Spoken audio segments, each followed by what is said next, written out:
The wind carried the sharp scent of salt and rust across the naval base as the SEAL commander squared his shoulders and studied the old man before him.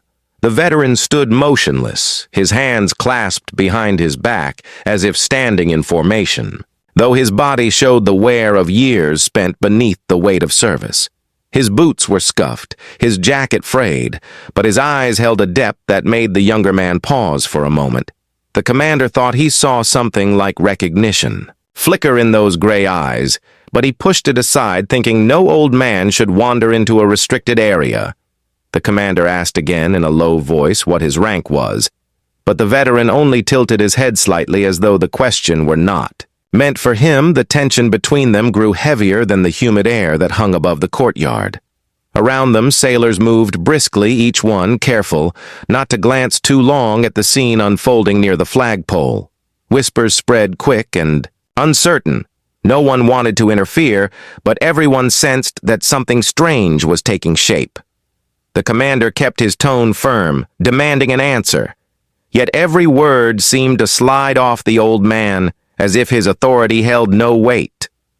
Here the veteran finally spoke, his voice dry and steady. He said he had come to see the sea once more before his time ran out. His words were simple, but they carried a quiet defiance that unsettled the commander. The man before him was not afraid, and that in itself was unusual.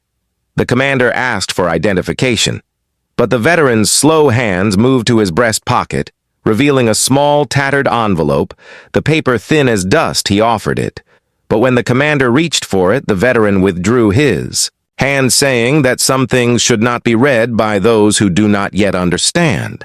The commander felt a prickle of irritation, though beneath it stirred an unease he could not name. He straightened his posture, speaking of rules and regulations. But the veteran simply nodded as if agreeing with a truth that existed beyond those words.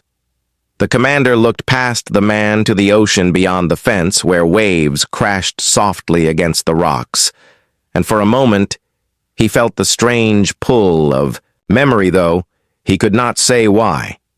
He turned back to the veteran, demanding again to know his rank. But this time the old man said something that made the air go still. He said he had held no rank since the war ended because the war had taken more than it ever gave. The commander frowned, unsure what he meant. Perhaps the man was delusional or lost, but the conviction in his voice was too strong, too grounded to dismiss. A pair of younger sailors nearby exchanged uneasy glances, and the commander sensed their uncertainty. So he spoke louder, reminding everyone that this was a secure zone and no one entered without clearance. But even as he spoke, he realized his tone sounded defensive rather than authoritative. The veteran's gaze never wavered. He studied the young officer as though searching for something behind his eyes, something hidden beneath the polished surface of command. He then said quietly that metals could shine brighter than truth, and that sometimes the true measure of a soldier was not written on his chest, but buried in his silence. The commander felt the words settle deep, like a weight pressing against his lungs. The veteran's calm presence felt almost unnatural, as though he carried stories no one had dared to tell, stories that refused to die even after decades. The commander tried to speak, but his throat tightened. He felt the need to assert control, yet something in him urged restraint. A gull cried above them, the sound sharp against the quiet air. The flag above rustled in a sudden gust. The commander turned his eyes again toward the old man, who now looked past him toward the distant barracks. His lips moved, barely forming words that the commander could not catch, so he stepped closer. His boots crunching against the gravel, he caught the faint sound of a name. The name struck him like a wave against stone. He recognized it, though he could not place where he had heard it before.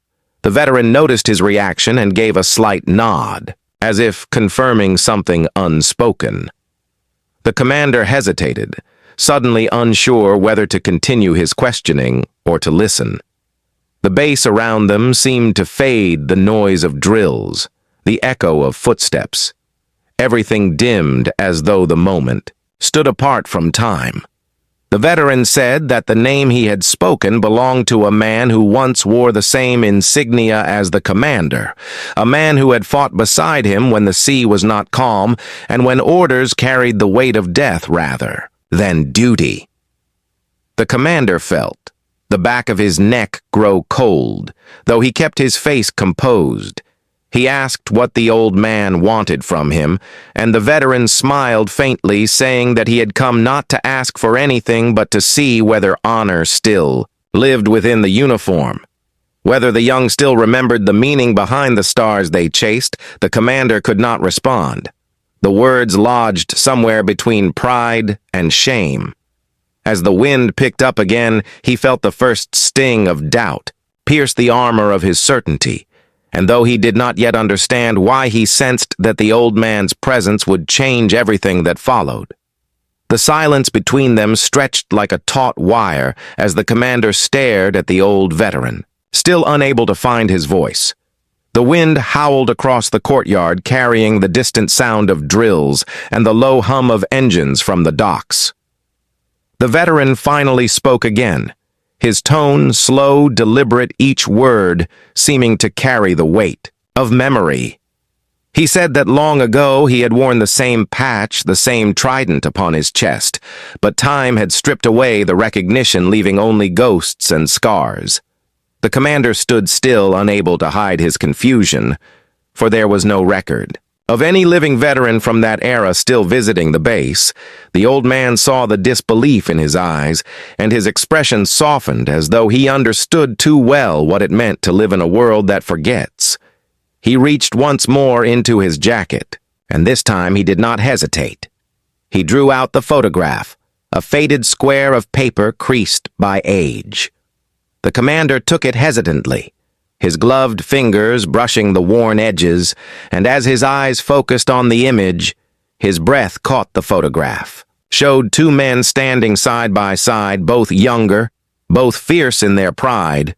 One of them was his father, unmistakably the same sharp jaw, the same steady gaze, and beside him stood the veteran, though younger, stronger in that moment, alive with purpose. Beneath the image, a date was written, faintly smudged by time.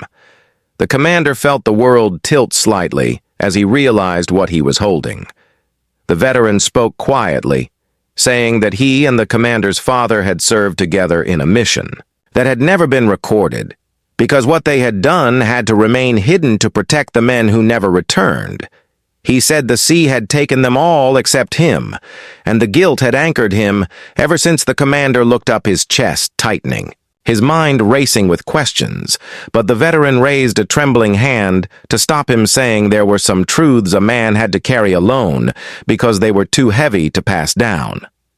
The commander stood frozen, the photograph still in his hand, his throat dry. He could see now that the old man's uniform, though faded, still bore faint traces of a rank once high, the kind of rank given only to those who had earned respect not by title, but by survival. The veteran's eyes were fixed on the horizon, his voice softer now, as he spoke of loyalty, of loss, of how the cost of duty often stretched far beyond medals and ceremonies. The commander felt something shift inside him. The rigid certainty that had guided him through every mission began to crack under the weight of what he was hearing. He tried to speak, but the words refused to form. He thought of his father who had died when he was a child, of the stories told about honor and sacrifice, but never about the silence that followed. Those stories, he realized then, that this old man had been living in that silence for decades, waiting perhaps for someone to remember, for someone to listen. The veteran turned to face him again, his expression calm, though the faint tremor of age lingered in his hands. He said that the truest warriors are not those who command the loudest, but those who bear the quiet burdens of truth. A wave crashed hard against the breakwall, sending a shiver through the ground. The commander felt the sound echo in his chest. He looked at the old man with new eyes, not as an intruder, but as a mirror of everything the uniform represented, and everything it hid. He took a step forward, then another, until he stood close enough to see the faint scars running along the veteran's neck and jaw marks that told stories no official report had ever written. He realized then why the veteran had come not for recognition, not for glory, but to see whether the new generation still understood the weight of the oath they took. The commander lowered his head, the photograph still trembling in his hand. The wind tugged at the edges as if trying to steal it away. He thought of all the men he had led and the names he had written in reports, names that would one day fade like ink on water. The veteran placed a hand on his shoulder, the grip firm despite the years, and whispered that the true legacy of a soldier lies not in medals or records, but in the hearts of those who remember. The commander nodded, unable to speak, his throat tight with the gravity of it. The veteran gave a small smile, one that carried both sorrow and peace. He turned slowly, walking toward the edge of the courtyard, his steps uneven yet steady, as if guided by some unseen compass. The commander watched him go, the figure growing smaller until the mist from the sea swallowed him completely, and when he was gone, only the sound of the waves remained. The commander stood alone, still holding the photograph, feeling as